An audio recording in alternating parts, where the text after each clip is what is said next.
Uh-huh. Yeah. Guys, okay, I think we can start. So welcome everyone. Good afternoon and welcome. And thank you for joining us for our first Cape Fine and Rare Wine Auction Masterclass. An exciting look at the allure of old vines that we're going to discuss today. We want to discuss the value of these wines, what make them special, and what is the allure of these wines, the mystery of these wines.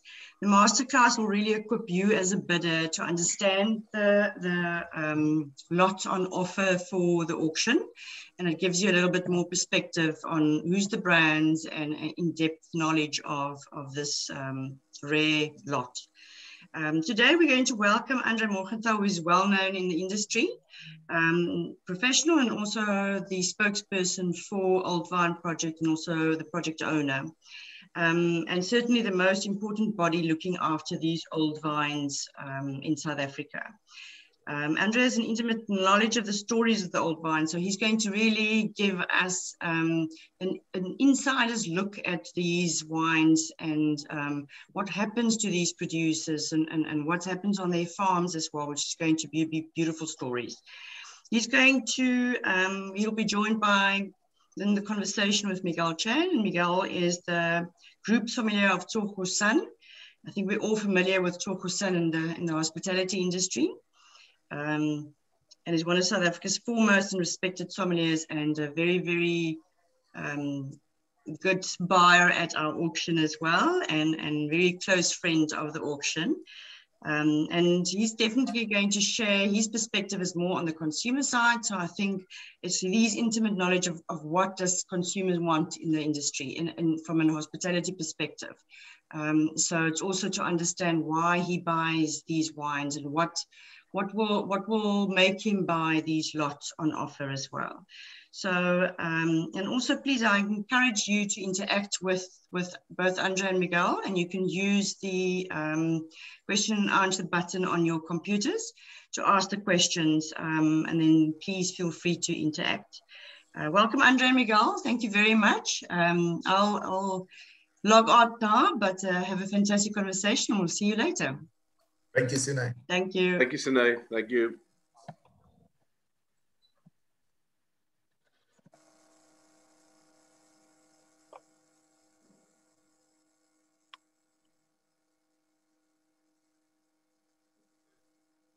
Miguel, are you there? I can see you. I can hear you. Let's go. Yes. Hello, Andre. How are you doing? Good. Excellent. Excellent. Let's talk wine. There's two questions here. Why are old wines such a big trend? And then also, do these wines offer investment potential? Indeed. Maybe you can answer investment potential. That's what you do. Well, for sure. Look, Andre, wine is besides the enjoyment aspect of wine, besides the history of wine, one have to look at the investment aspect as well. And the rarer the wine, it's kind of a supply and demand scenario. So the rarer, the most sought after, I'll go as far as saying that wines that receive rare reviews. And in this particular case, obviously, we are talking of the Old Vines project. We're looking at the singularity of those wines. We are looking at an expression of somewhereness. We are looking at the heritage of South African wines in almost like a kaleidoscope of where it started and where we are today. And those bottles have so much to tell us, and those bottles have so much to tell the wine drinkers. As a sommelier, the most important thing for me and for the team is to sell history, is to sell emotion, is to sell experience. And these elements can only be achieved by selling singularity, by selling uniqueness, by selling sought after wines, not necessarily brand driven. There are many wines that are hard to get, not only from a South African perspective, but from a global perspective. You know, if we look at the great, let's say, if we look at Pomerol, how Le Pen started, or if we look at California, where Screaming Eagle started, and how there was a cult following, I have the same feeling as a son that we are seeing those kind of traction being gained by the old vines, and what you are driving through the Old Vine Project. Certainly you have raised awareness about not only the potential, there's a lot of talks about how great South African wines are, and there are so much positivity about what we are producing as a country. However, when we look at Old Vine itself, it gives the edge. It gives something else to the drinker. It's the X factor, I call it. Yeah. Yeah, I think you touched on a few important points there. The rarity to start with of this particular lot is, I think, of interest to a potential buyer. Just looking at the slide in front of us now, every single wine is unavailable. If you look at the Dashbosh Hanepoort, that was also one of our first members in 2017 when we started. That is very small amounts made of this wine. I think every single wine in this slide came from a library collection. So in other words, not commercially available from the estates anymore. Definitely the Allure, the Merlot, is a very special wine which was bottled for us, especially for the Old Vine Project. It comes from it's the second oldest Cinsault vineyard in South Africa, and made by Andre Morgenthal. And then the Pinotage from Bellevue is the block that was used for the first Landsrack Pinotage and revived recently in the last couple of years. Very, very small amounts of this one, only 600 bottles. To the left of the Pinotage is the standalone Gamay from Valera, which is also, Zander gave these bottles to me from his library stock. It sold out. He makes, I think, 1 barrel from it. To the far right, the Hoestein, David Sadi and Nadia Sadi's single vineyard Old Vine Shennons are also extremely sought after. To your point about the singularity, the question was raised by Tim James at a launch a year ago of a new single vineyard wine by David and Nadia. Why launch more high-end Chenin Blanc single vineyard wines? And David just said, well, it's so sought after. It's sold out before you even start marketing it. So there's always space for that kind of wine at that end. I think you might experience the same thing in your restaurants. Indeed, Andre, it's a stellar lineup, and I must congratulate not only what you're doing, but also the Cape Fine and Rare Wine Auction to actually give the window to the buyers, not necessarily a sommelier or a trade buyer, but public at large. Anyone that are serious about wine, anyone that is a proudly South African wine enthusiast, or anyone else around the globe that want to have to get hold of these. It's fascinating to see the spread and the diversity of style, from a Chenin to Hanepoort to a Gamay. Who talks about Gamay today in South Africa? I think there's less than 15 hectares of the variety left in the winelands. And we've seen the trends of, I'm not saying that consumers are seeking lighter wine, but the consumers are looking more towards our called restraint, tightness, and also wines of freshness. And there's a strong element of a natural, or what I would call minimal intervention winemaking in the 6 bottle that you just presented. And this also gaining a lot of traction. I won't say natural wine per se, because it may not have had, a positive image over the years. However, minimal intervention is gone. And these are winemakers that are crafting, they are excellent in their craft, in turning those beauties, those old vines into an expression, not only of the site, but I reckon it's talking of the story. It's talking of the heritage of South Africa. It's talking of the heritage of the site. So from Stellenbosch to Swartland to Brotherkloof, it's great, and Franschhoek in between. So any wine lover should be super excited that should be something they should be seeking, they should be looking at. Yeah. Just to come back to the Hanepoort, you talk about Brotherkloof. That is the oldest block, to our knowledge, of Hanepoort in South Africa, that we are really trying hard to keep in the ground, because the yields are so low that it's not economically viable and so expensive to farm. You have to take really a lot of care with these old vines.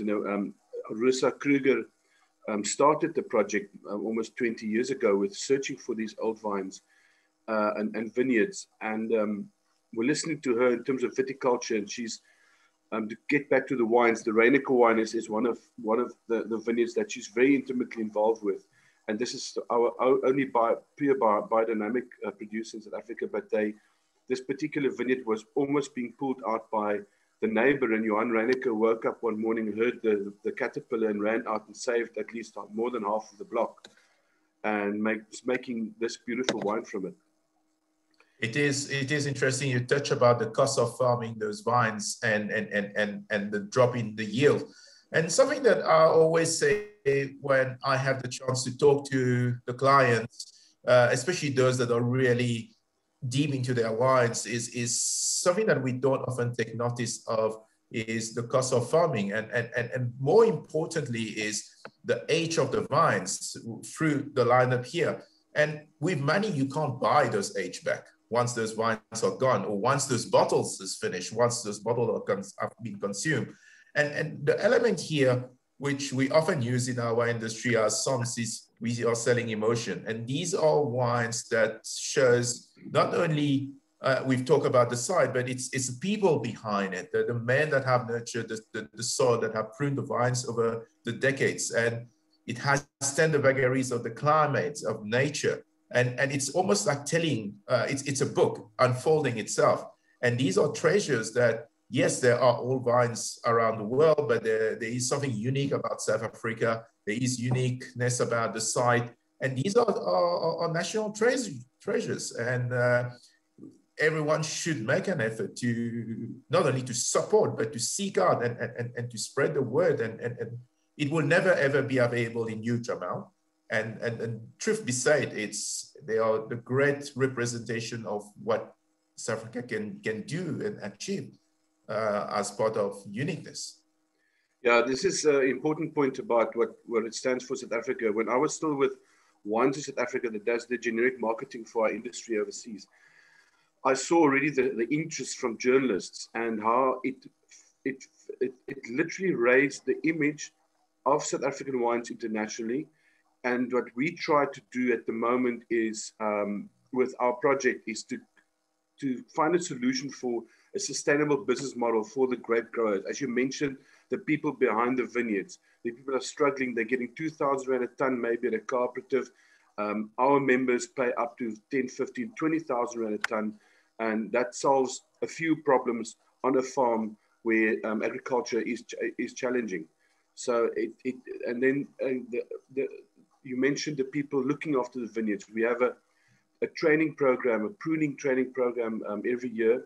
Sadly, not this year and last year due to COVID, but Falco, who brings in the pruning shears from Switzerland, they sponsor these training programs, and our members are then, they can send their top teams in, and Rusa takes them through the paces.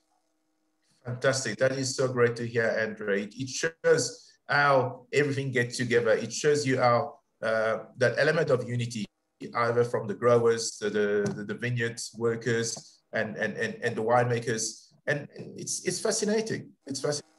So, you know, it's when we look at those wines, they are the best draw cards. One of the best draw cards of the Cape Winelands. Yeah.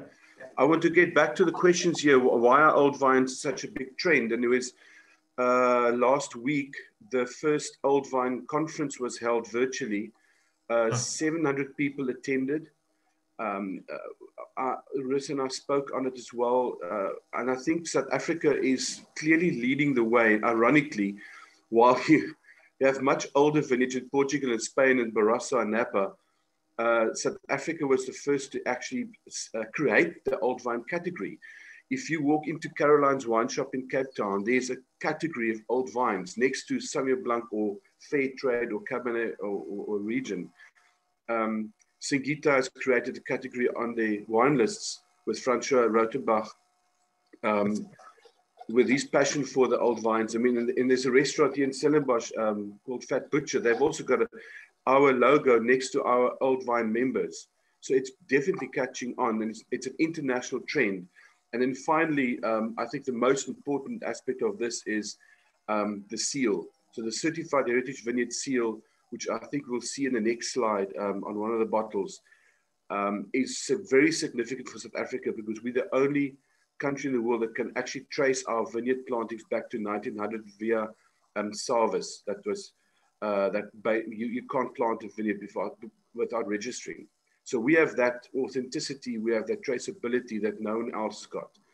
And I think that makes a huge difference to the consumer perception, and again, raising prices. There's research being done at UCT Business School by Jonathan Stein, who's leading it.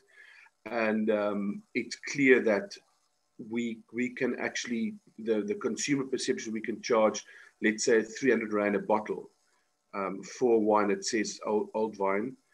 But if you look at the far right bottle here, the Waterford, with it's got the seal on the front, and some producers like the Lammershuk wines, they on the back of the label. It's clear what you've said here, Andre, is the unique selling point of those wines, starting from the vines all the way through to the availability and the very limited production. For sure, it creates a cult following. So not only from when I look from my side as a son, or I look from a wine collector, and also it is, of course, sought after internationally at selected dining table.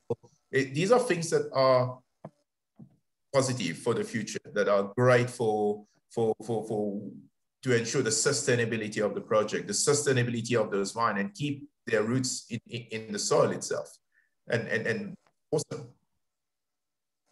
Yeah, so what's interesting about this particular lineup is Lammerhoek, I think almost all their vineyards are old.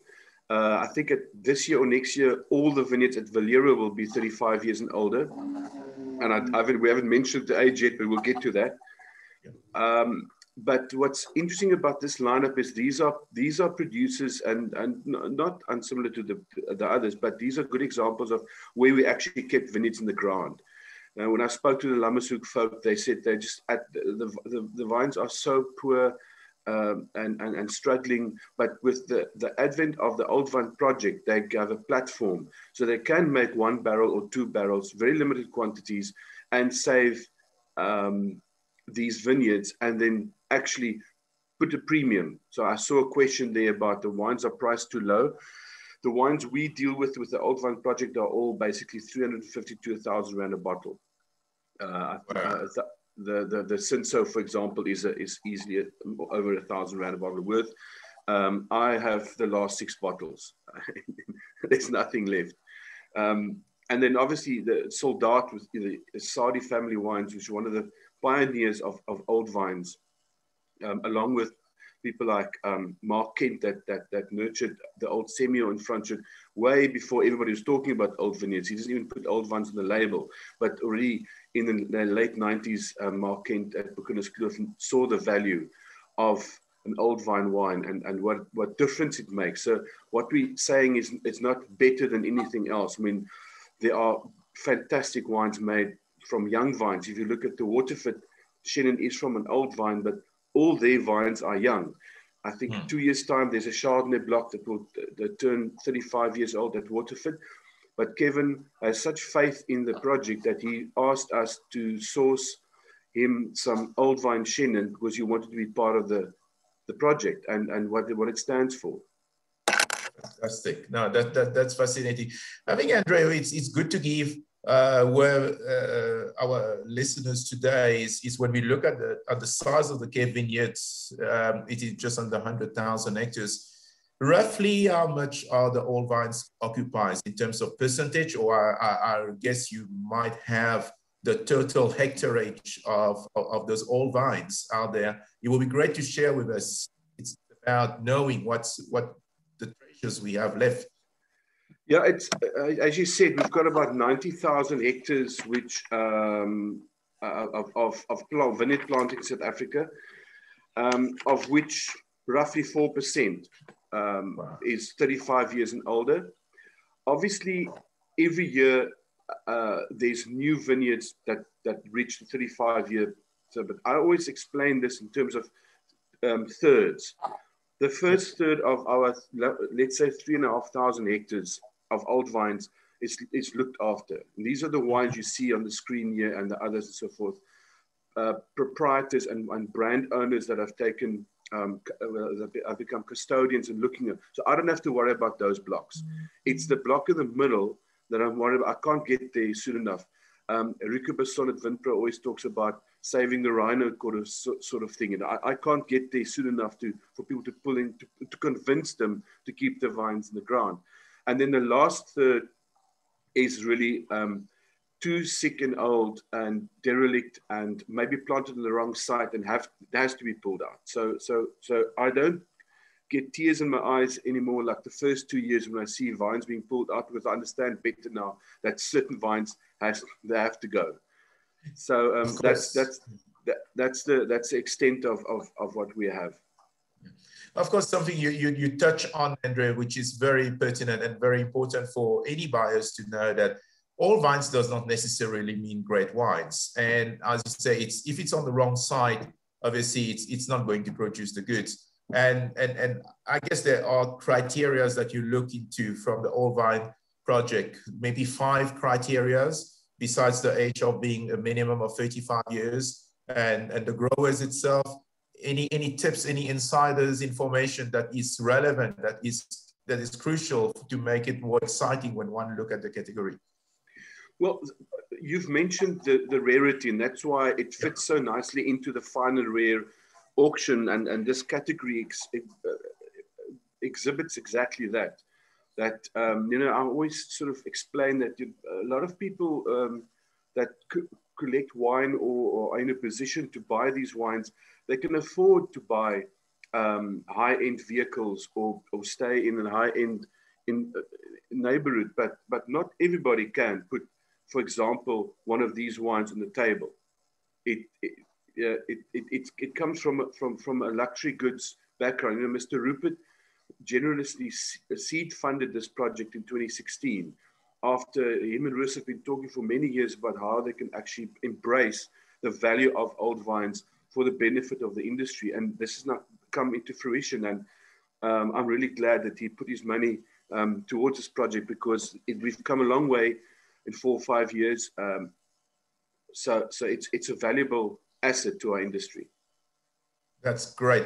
And of course, the other thing one need to look, all vines equals sustainability, equals the farmers are looking after those vines. They are looking after the soil, the health of the soil. We've seen the Reineke here, which is the foremost, in my view, in my humble opinion, the foremost biodynamic grower in the country. I guess there are similar pattern followed by the others. Either they are organic or non-declared as organic, but they are practicing sustainable farming so as to retain those, I guess. Yeah. So what you've mentioned earlier about minimum intervention is very important. So in our membership agreement, there's a viticultural guideline, and there's a winemaking guideline. So from a viticultural point of view, definitely, as you said, looking at minimum pruning practices. So you don't cut into the old wood. You'd be very careful. It's like dealing with an old age home. You know, you work gently with these vines. It's more like sculpting. It's not like pruning. Yeah. It's like the wine I showed you earlier that I'm having, the old vine Chenin from Jan Krieger. Yeah. He says, when you deal with an old vine, it's like talking to your grandmother. You listen to the wisdom, and you mentioned the wisdom is what we get from those old vines is eventually to plant to grow old. So you plant our younger vines and for those vineyards to last 80 to 100 years. In terms of winemaking, again, minimum intervention, preferably wild yeast ferment, old wood, no new oak, because the flavor's there, the texture's there already, or cement or eggs in terms of maturation and fermentation. That's amazing. That's amazing. Yeah. That's a great insight into the charter, if I may call it that way, because every great wine region, if we look at the port producers as an example, they have a very clear charter, or the VDP have a very clear charter of how the wines are produced. And it's so exciting to see the All Vine project having set those parameters, respecting the fruit, respecting the site and the expression of the area. And these are gems that when one look at it, especially here for the Cape Fine and Rare Wine auction, is 2 cases only. Come on, it's not even a drop in the ocean. It's thrilling stuff that, as if like trying to get a grower champagne, getting a hole on a bottle of something so unique, so rare from you know, yeah, it's well done. Thank you, Miguel. And I think Sune wants to come in to close the discussion. No, thank you guys. This was wonderful to listen to you. Some great insights. I've learned a lot. You think you know as you work through these wines and you talk to people, but there's always little nuggets that you can take home. I love the analogy of the old age home and the grannies and talking the wisdom, which is quite cute. But thank you very much for a really interesting and lively conversation today. I think you've really equipped our potential buyers with great insights in terms of what these wines mean to South Africa. It's not just protecting the old vines, but it's also really protecting our history and our farmers' livelihood. So that was fantastic. So this brings us to the end of our webinar, our first webinar of today.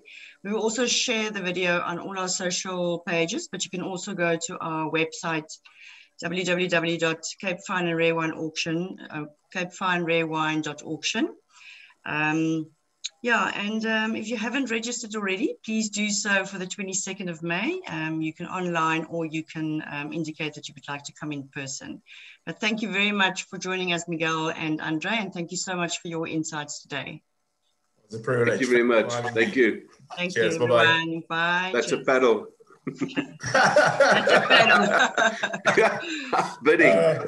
Cheers.